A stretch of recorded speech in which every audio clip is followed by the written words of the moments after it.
Sup, peeps? Smackdown March 20th, 2026 results. Cool Boy Wrestling 101 back at it with another one, as you guys already know. And for those of you who don't know that, please subscribe.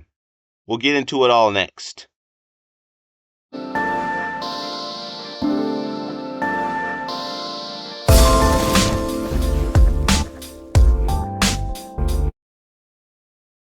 So the first action-packed moment of the show is when we see these crashed cars and Drew McIntyre is ripping off the broken windshield and pulls Jacob Fatu out of the car and starts punching on Jacob Fatu.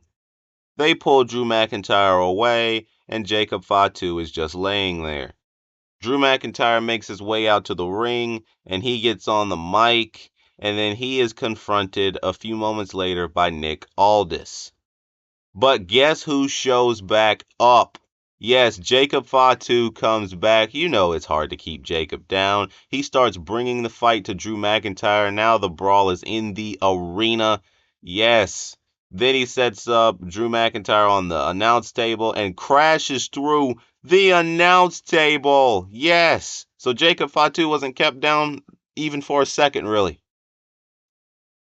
Randy Orton was on the mic in the ring and he was talking about, what he did to Cody Rhodes and WrestleMania coming up. And, he was just Randy Orton on the mic for a few minutes, Nothing really too special. But a few moments later, he ran into Zack Ryder in the back. Yes, Zack Ryder, not Matt Cardona. Don't even give me that. He ran into Zack Ryder in the back.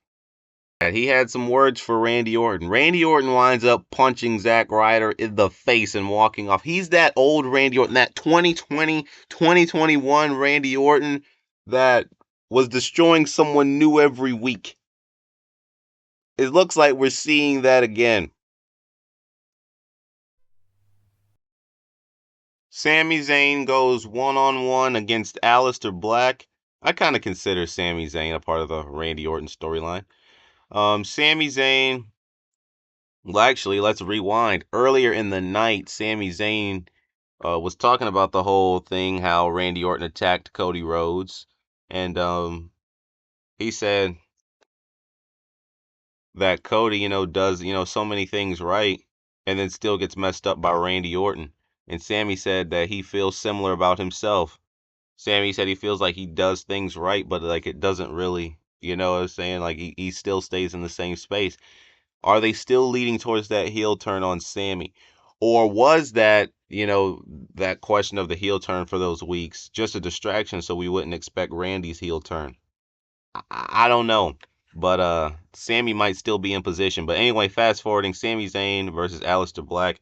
Trick Williams was sitting at ringside because, him and Sami really have not been getting along too well.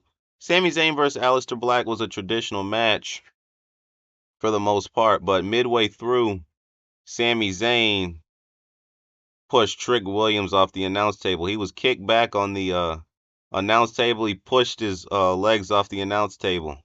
Then a few minutes later, he threw his drink on Sami Zayn.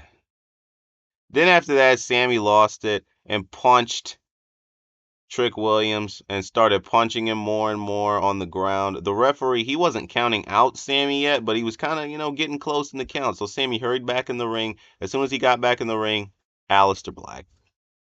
Yep, Black Mass. 1, 2, 3. Sami just keeps getting bad luck, man.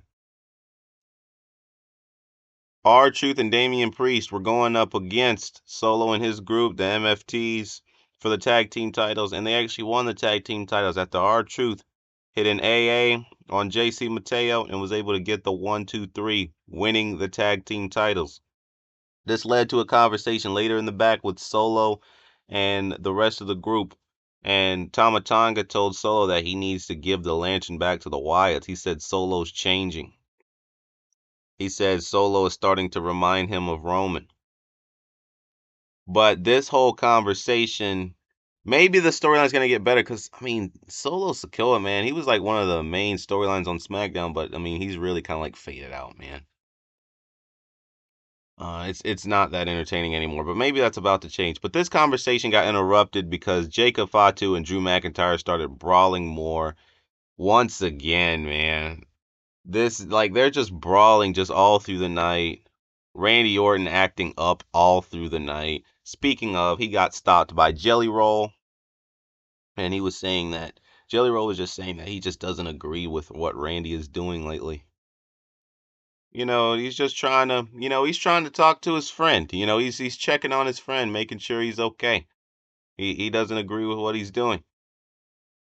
Randy Orton kind of was in the more apologetic, mindset now, kind of like almost agreeing with Jelly Roll, like he's doing a bit too much.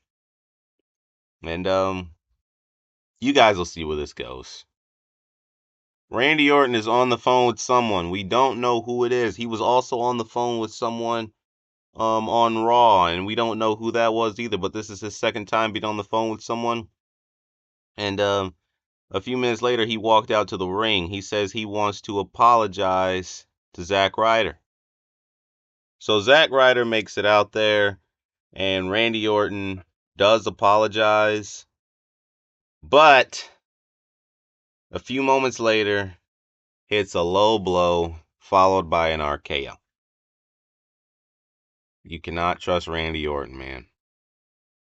Then he sets up Zack Ryder on the announce table, and he grabs those steel steps like he's trying to set up for that move, like that same one from that he did on Cody Rhodes last week. He was trying to set up for that, but then the security came and made him get off. But then as soon as Randy got some free space, he grabbed him, put him in the ring, and put a chair in his arm. And then again, the security made him get off. But Randy was able to push through, sneak through, jump up, and stomp back down on the chair. The security gets him out of there, but then our attention is distracted because, as you can see, something pops up on the screen. You can't fully tell yet, so they all run to the back, and it's Jacob Fatu and Drew McIntyre battling on top of this high platform. And yeah, it's pretty risky up there. They're brawling, and then yeah, they both fall off. Obviously, this did not actually happen, but for the sake of the storyline, let's roll with it. They fell off. What happens now? One thing's for sure, they are protecting both Jacob and Drew McIntyre with this script. They don't want them to. They didn't want Jacob to lose the match. They didn't want Drew to lose the match. So let's just have them brawl the whole night, to try to make that, so they both stay strong. And then they both get hurt at the end. That again leaves it like, who would have really won, because it keeps them strong. I almost wonder, like, are they going to miss WrestleMania? Like, they're going to probably, they're going to have to figure out a way to play this out. Like, are they going to be away that long, or are they going to just make it to WrestleMania and finally have that match? I mean, like, I don't know. But, yeah, it's a lot of good stuff in wrestling right now. That is it for this video, peeps. Peace out, peeps.